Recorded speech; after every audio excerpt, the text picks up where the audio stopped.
તો છોટાઉદેપુર નગરપાલિકાએ 5 કરોડ રૂપિયાના ખર્ચે તૈયાર કરેલો ઓડિટોરિયમ ઉદ્ઘાટનના અભાવે ધૂળ ખાઈ રહ્યો છે અને આ બાબતે નગરપાલિકાના સત્તાધીશોને પૂછતા તેઓ કંઈ પણ બોલવા તૈયાર ન થયા। કલેક્ટર કચેરી જવાના રસ્તા ઉપર સ્વર્ણિમ જયંતિ મુખ્યમંત્રી શહેરી વિકાસ યોજના હેઠળ પાલિકા તંત્રએ શિવ કન્સ્ટ્રક્શનને કામગીરી સોંપી ઓડિટોરિયમ તૈયાર કરાવ્યું। કોન્ટ્રાક્ટરે પણ સમયસર કામગીરી પૂર્ણ ન કરતા 2 નોટિસ પણ ઇસ્યુ કરી અને હવે ઓડિટોરિયમ બનીને તૈયાર છે ત્યારે ઉદ્ઘાટનના ઓડિટોરિયમ ધૂળ ખાઈ રહ્યું છે। છોટાઉદેપુર નગરપાલિકા વિસ્તારમાં 5 કરોડના ખર્ચે નગરપાલિકા દ્વારા ઓડિટોરિયમ હોલ બનાવવામાં આવ્યો છે। આપ તસવીરોમાં જોઈ રહ્યા છો, આ ઓડિટોરિયમ હોલ બનીને તૈયાર થઈ ગયો છે, પરંતુ ઉદ્ઘાટનની રાહ જોવાઈ રહી છે।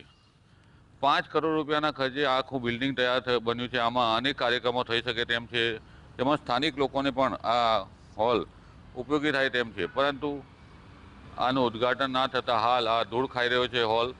5 કરોડ રૂપિયાનો ખર્ચો કરવામાં આવ્યો છે, પરંતુ નગરપાલિકાના સત્તાધીશો આની કાળજી લેતા નથી। જ્યારે આ હોલ બની ગયો છે ત્યારે નગરપાલિકાના સત્તાધીશોએ આનું લોકાર્પણ કરી અને આ હોલ ખુલ્લો મૂકવો જોઈએ। રફીક ધણીવાલા, GSTV, છોટાઉદેપુર।